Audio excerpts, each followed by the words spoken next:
যাক আমাদের ক্লাস তাহলে শুরু হইলো নাকি? মাইক এখন আপাতত দরকার না, বেশি লোক নাই, মাইক সমস্যা নেই।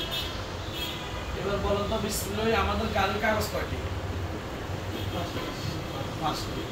পাঁচটি কাগজ সম্পর্কে আমরা সংক্ষেপে আমরা জানি। হ্যাঁ, সবাই মুখ দিয়ে সাউন্ড করে বলতে হবে। বলেন blue book, fitness, tax token, driving licence, road permit. কয়টা হইলো? পাঁচটা। এটা বাংলা করেন। গাড়ির চাকা কয়টা? হালকা যানবাহন। সেটা কোন গাড়িতে? মানে হালকা যানবাহন চিহ্নিত আমরা কিভাবে করব? এল এ। কিসে? এল এ হালকা যানবাহন আমরা চিহ্নিত করব। আচ্ছা, পাঁচটা গাড়ির চারটা চাকা লাগানো আছে, আরেকটা চাকা কোথায় আছে? আমরা প্রতিদিন সকালবেলা রাস্তা বের হওয়ার আগে কয়টা চাকা চেক করব? চারটা লাগানো আছে, হাওয়া আছে কিনা, হাওয়া কম আছে কিনা, কোনো চাকা নাট বল্টু লুজ আছে কিনা, এই যান্ত্রিক ত্রুটিগুলো প্রতিদিন সকালবেলা আমাদেরকে কি করতে হবে? চাকা যদি আমরা না করি আমাদের কিন্তু গাড়িগুলো রাস্তা যে কোনো জায়গায় আমাদের গাড়িগুলো যান্ত্রিক ত্রুটির কারণে একটা বিপদে পড়ে যেতে পারে। মনে থাকবে তো? তাহলে বিপদের সবচেয়ে ইম্পর্টেন্ট গাড়িতে পাঁচটা চাকার ভিতরে একটা চাকা কিন্তু জরুরি। সেটা কোথায় থাকে?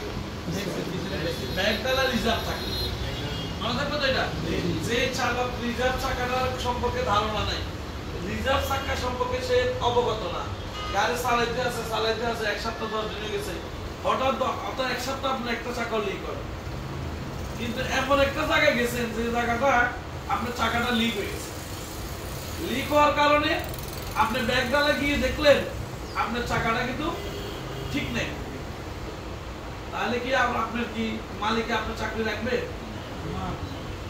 মালিকে বলবে যে তোমাকে আমি এত টাকা বেতন দিই, আমার গাড়িটার যান্ত্রিক ত্রুটি সম্পর্কে তোমার ধারণা নাই, আমি এমন একটা জায়গায় আসছি যে জায়গাটা হলে আমার গাড়িটা এখন নষ্ট হয়ে গেছে চাকার কারণে, আমি এখন জরুরি কাজে যাইতে পারলাম না, আমি বিপদে পড়ে গেলাম। তাহলে তোমাকে এই জীবনটা কে দিব? ড্রাইভারকে ছাড়। কিন্তু ভালো যদি মালিক হয় হয়তো একটা সুযোগ দুইটা সুযোগ দিব। আর যদি উল্টা পাল্টা কোনো গরম মালিক হয়, হার্ড লাইনে কোনো আমার লোক হয়, তাহলে কিন্তু তোমার আজকে থেকে তোমার চাকরি আউট, তোমার কোনো ক্ষমা নাই। কি নাই? তাহলে আজকে থেকে আমরা সচেতন হবো কিনা? চাকা কয়টা? পাঁচটা। এটা মাথার ভিতরে কি আইকিউ তো সেভ করিয়ে রেখে, এটা কিন্তু খুব ইম্পর্টেন্ট একটা বিষয়। গাড়ির কাগজ কয়টি? এটা ভেরি ইম্পর্টেন্ট। এটার কারণে রাস্তায় আমরা সড়ক পরিবহন আইন 2018 বিধিমালায় আমাদের এখানে বেশ কিছু মামলা ধারা আছে, দেখছেন? এই ধারাগুলোতে আপনার ক্ষতিগ্রস্ত হইতে পারে, আপনি জেল জরিমানা হয়ে যেতে পারে। কি হলো? পুলিশে মামলা করে দিলে কিছু করতে পারবেন না, কিছু করার আইনে তো আপনার দণ্ডনীয় অপরাধ। আপনি যে কোনো সময় জেল জরিমানা কি করতে পারেন।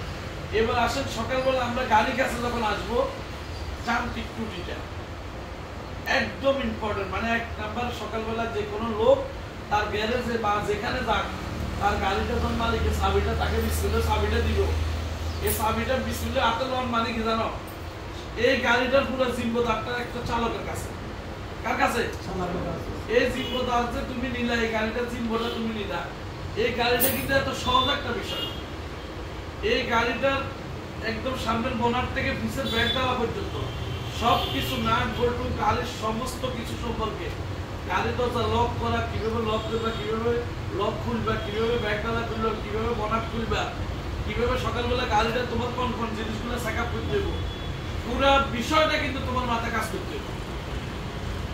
তাহলে তুমি শুধু গাড়ি স্টার্টিংটা ডাইনামাইট ঘুরে কি কোনো কাজে?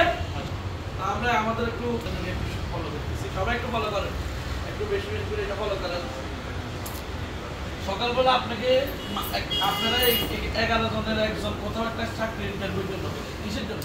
চাকরি ইন্টারভিউর জন্য। এই ইন্টারভিউর জন্য গেলে আপনাকে সর্বপ্রথম মালিককে জিজ্ঞেস করব আপনি আগে কোথায় গাড়ি চালাইছেন। যদি স্বীকার কথা বলে সেটা বলছি, কিন্তু ড্রাইভিং করছি এই কথাটা এখানে বলা যাবে না। এটা তো ট্রেনিং, ওখানে কিসের ড্রাইভিং করছেন আপনি কি জানেন?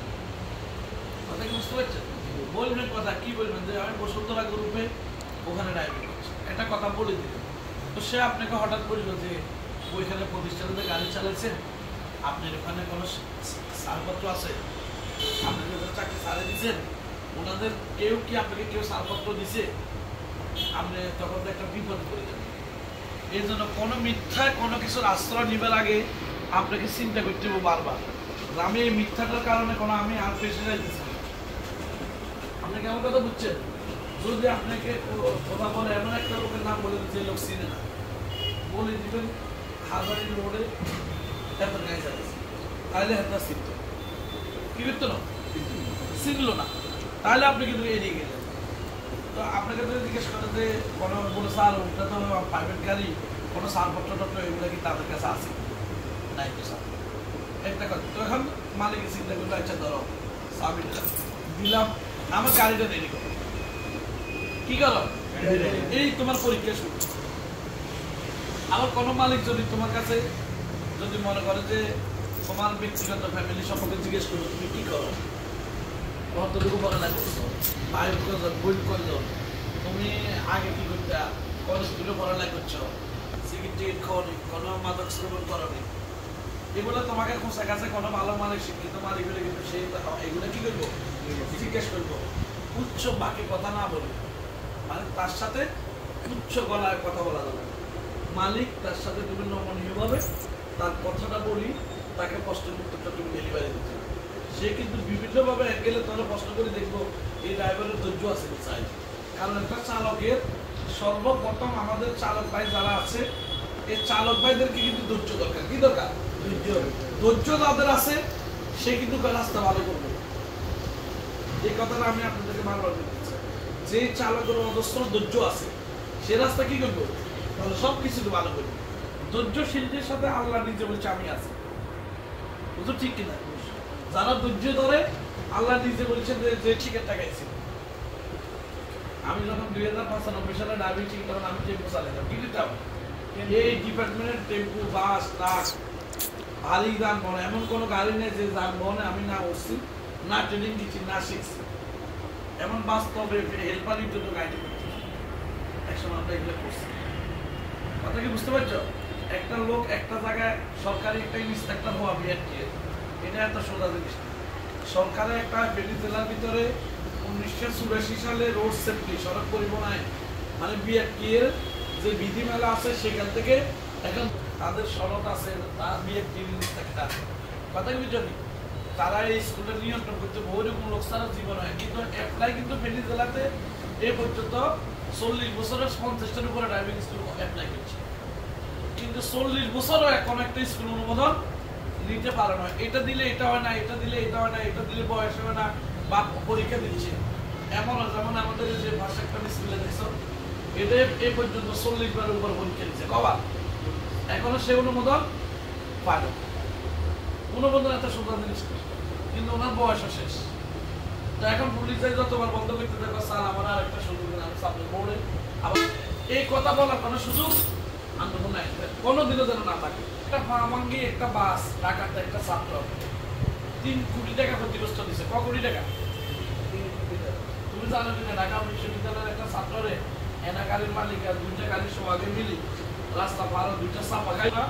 যদি সবকিছু ঠিকঠাক হয় আমরা আরো সুন্দর সেরকম একটা রুম মধ্যে এসি থাকবো, ভিডিও কনফারেন্স থাকবো, ভিডিও ফুটেজ থাকবো, সব কিছু আমরা ব্যবস্থা নিব। যদি সব দেশের পরিস্থিতি একটু ভালো হয় আমরা আরো সুন্দর করে একটা ট্রেনিং হল রুম করতেছি, যেটাতে একদম বিদেশের সাথে ভাল লাগে।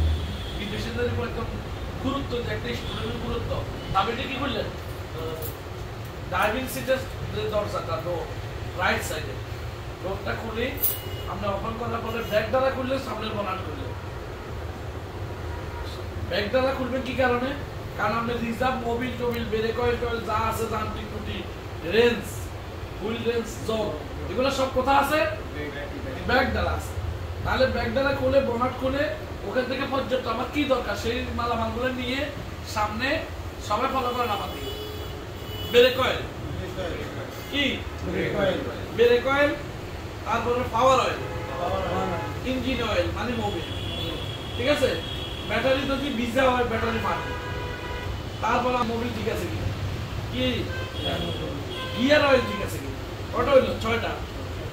তারপর 5টা চাকা ঠিক আছে, কটা চাকা?